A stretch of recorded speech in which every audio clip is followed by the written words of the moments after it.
Welcome back to the Okie Homies channel. My name is Rudy, and today it's going to be a little different. I've got to replace a rear axle bearing on my tractor. So, no working on the container today. It is a BX23S tractor, loader, backhoe. Obviously I've got the backhoe on there, so I've got the lifts and I can lift it up without a jack. But if you don't have that, use a jack. Use the jack stands. Do not, if you do have the backhoe, do not rely on the backhoe to stay up, because we're going to drain the hydraulic fluid, so it probably will fall. Got to start by taking off the rear wheel or wheels. It's a 13/16 lug on there, so 13/16 wrench or socket will get that off. We got to drain the hydraulic fluid. That's your drain nut right there. 1 1/16 inch wrench. We'll get that off. Go slow. Don't strip that thing out because it's pretty important. Pretty straightforward. Undo the nut. Make sure it's not super hot. If it is super hot, it will burn you. And start to drain it out. You can see it kind of drains out kind of funky, but to get it to drain out better, pull that plug out of there and you'll release kind of the vacuum. Bloop. Pull that out, look down. Now it drains out quite a bit better. Doesn't get everywhere either. There's like 3 gallons worth of hydraulic / transmission fluid in my tractor, so it takes a little while to get out of there. But once you're done, kind of wipe off the thread edges, put your drain plug back in, secure it down. Again, do not over tighten. That is what keeps popping out and we have to replace. That is the rear axle seal. So I just took a 5-in-1, basically a paint scraper, kind of wedge it in between there and then twist your hand and it just pushes it out. It's not in there super tight. Obviously, if it keeps popping out as I'm driving around, it's not in there super tight. But the bearing in there is a little bad. Get yourself some snap ring pliers that are really good. This took me 2 days because my other snap ring pliers basically broke, and for whatever reason, spring, whatever it was, couldn't get the snap ring out of there. So thank God for Amazon. I'll put a link down to those snap ring pliers. They showed up the next day and I was able to get that snap ring off, get it pulled out of there. Once you get that snap ring off, you're able to just pull it straight out with the bearing on. Since you have the dedicated lugs in there on your axle, I took 2 pieces of wood, obviously, as you can see, and set it down on there so it created a more stable platform. There is another snap ring that sits on the inside, as I'm about to remove right here. Cool thing about these snap ring pliers is they are both internal and external, and you can change that around just by moving it down through those little slots there. Like I said, I'll link to this kit. I think it has 8 different sizes in it, but it was a great kit. I think it was like 90 bucks, worth every penny. But we got to remove this snap ring that sits on the inside.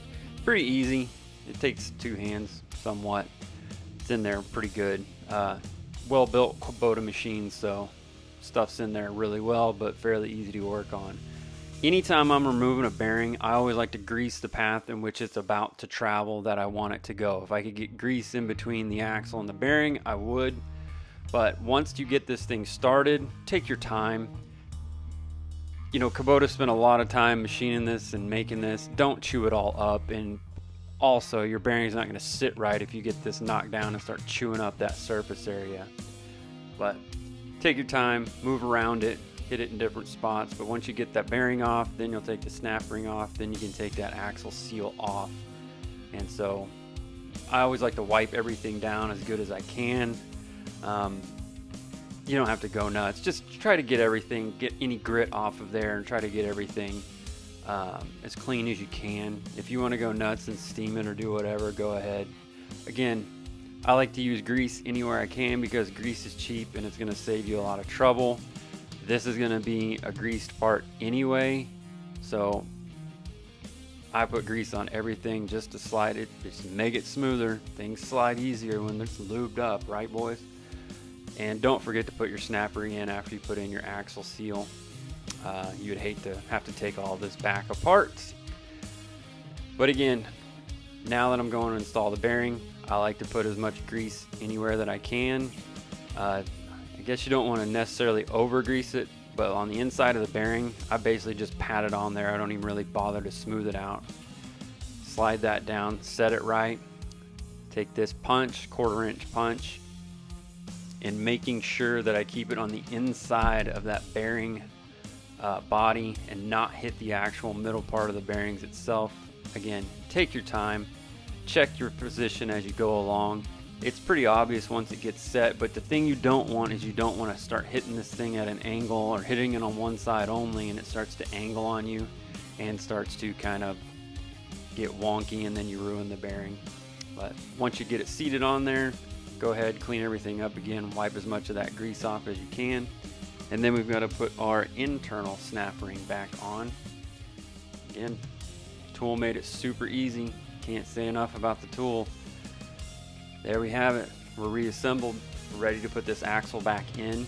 This is a really easy process so long as you have the right tools. Again, use a little more. So we're going to hook up these splines with the internal splines on the differential. Just want to make that a little bit easier if we can. Don't want to hurt any of those splines even though they are thick and they're machined. Why not use the grease? It's cheap, right? Slides right in there, get everything cleaned up as much as possible. We're going to put our snap ring back in. These things are always a little wily on you. But get it centered up, get it in those slots there. We push it back in. Again, I guess you could do this without snap ring pliers, but good luck. I don't recommend that. You're going to end up, the snap ring pliers are one of those tools you don't need it until you absolutely need it, and then you absolutely need it. But once you get that put back in, now we just slide our seal right back in. It's held by pressure. You feel it when it goes in there.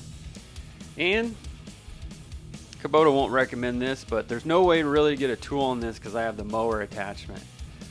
And I guess I could get one of those belt tools, but hey, vice grips or slip joint pliers work the same. And since I had the fluid drained, I figured I might as well change the filter out as well. It's another like $8. I got all of these parts from Messick's, by the way. I'll put a link in there to their YouTube channel. They have a great YouTube channel. It shows you all kinds of stuff. But they have great parts. They ship quick.